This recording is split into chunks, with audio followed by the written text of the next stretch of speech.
In this lesson, we'll give some numerical examples of problems that involve two-dimensional equilibrium. Now, to solve these problems, what do you think the first step is? That's right, you draw the free body diagram. When you've done this correctly, all the data you need will be available to you when you apply the equations of equilibrium. They mean summing forces in the x direction, setting it equal to 0, then in the y, setting it equal to 0, and finally taking moments about a point O, either on or off the body, and setting that equal to 0. By the way, when you take the moment equation and use it, try to take moments around a point that passes through the line of action of two of the unknown forces. That way you can get the third unknown from the moment equation directly. One equation with one unknown. All right, now let's solve some problems. As a first one, we want to determine the reactions on the pin if this pulley has a radius of 100 millimeters and the cable subjected to a force of 100 newtons. So our first step, draw the free body diagram. Now in this case, we'll consider a segment of the cable that wraps around the pulley along with the pulley. The interaction forces between the cable and the pulley are not shown because they're internal to the system and cancel out. Here we cut the cable at this point, and so the segment that's been removed is going to pull on this segment. And of course, we don't know that force. We call it T. Also at the pin, we've got two unknowns, and we'll label those as AX and AY. Finally, we need the size of the pulley on here to take moments, and that's been given in the problem. It's 0.1 meters. And now we're ready to apply the equations of equilibrium. We'll take moments around point A first to eliminate the two unknowns here and get a direct solution for T. So summing moments around point A, we have 100 times 0.1. That's a positive moment. And then we have a negative moment due to T, minus T times 0.1. And all this equals 0. Here you'll notice that the radius actually cancels out. So the result is really independent of the size of the pulley. It can be any radius. Solving for T, we get our answer, and it turns out to be 100 newtons. Now that we know it, we can apply our force equations of equilibrium. So we'll first sum forces in the x direction, and we have 100 times what? Well, the horizontal component, right? That's 4/5. It's positive. And we have negative a sub x. Solving for a sub x, we get an answer of 80 newtons. Finally, we'll sum forces in the y direction. There we have minus ay. We have our result for t, which is 100 upward. That's positive. And we also have the vertical component of the other force of 100 newtons. Of course, that's 100 times 3/5.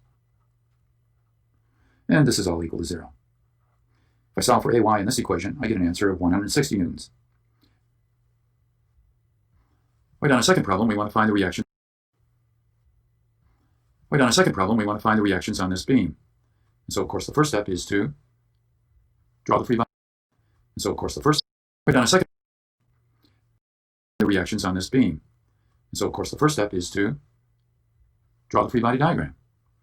For the distributed loading, we see that the resultant of that is what? 3 times 2, the area underneath the diagram.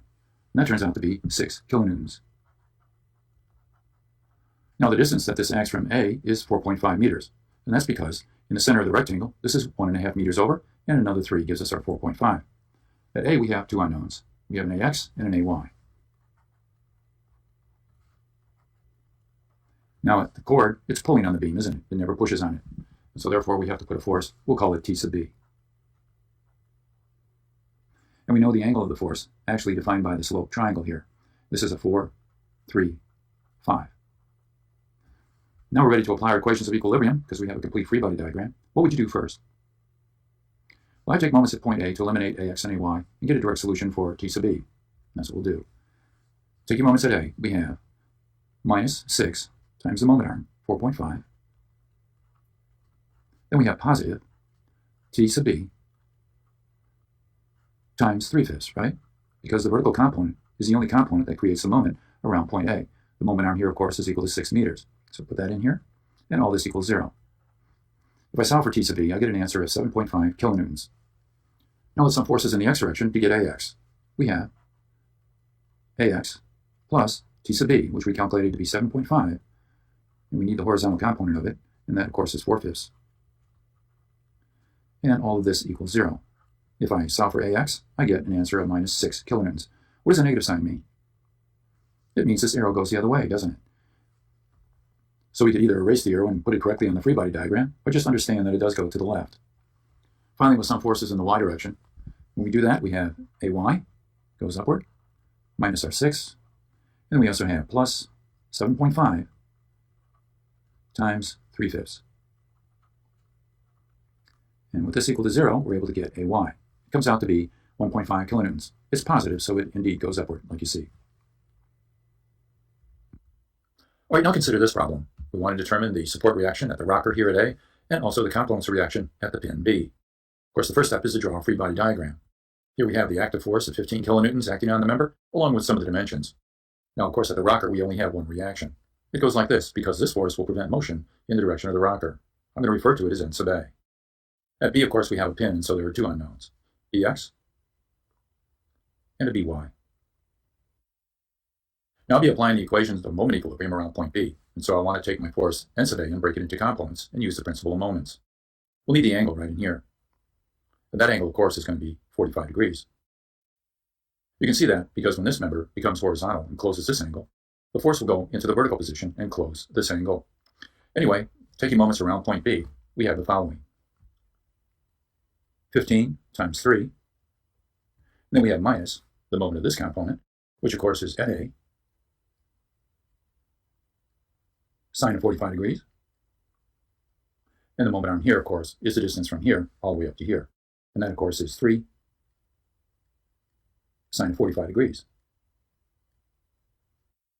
And now the vertical component. That creates also a negative moment. N sub A cosine of 45 degrees.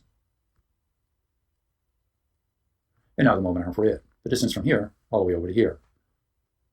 3 cosine of 45 degrees plus 3. And all this equals 0. Solving for N sub A, we get an answer of 8.787. And this will be in kilonewtons. Now that we have it, we'll sum forces in the x direction. Here we have, of course, Bx, and then minus 8.787 times the sine of 45 degrees. And all this equals 0. Solving for B sub x, we get the answer of 6.21 kilonewtons. Finally, we'll sum in the y direction. And there we have of 8.787, and that, of course, is times the cosine of 45 degrees.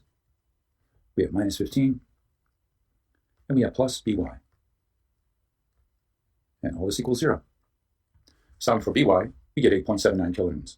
All our answers are positive, and so our arrows shown on the free body diagram are shown correctly. Well, here's our final problem. We want to find the support reactions on this horizontal shaft. There's a smooth collar fixed to the shaft at A, and it can slide freely on this post. We've drawn the free body diagram of the shaft in the previous lesson, but we need to do it again here. And so at A, we have an AX, and we have an M sub A. The collar is prevented from rotating. That's because it's on the post. In the vertical direction, there is no component because the collar is able to slip up and down in this direction. And at B, we have a By. Now we can apply our equations of equilibrium, and that's pretty straightforward. We have AX equaling 0. Now summing in the y direction. We have By goes up, minus 300 going down. This equals 0. And we get an answer for By. It turns out to be 300 newtons. And finally, we can take moments. In this case, I would take moments around A. And we have M sub A, positive. You have plus By, which when calculated was 300 newtons, and so I'll just simply use it. 300 times the moment arm of 4. And finally, minus 300 times the moment arm of 6.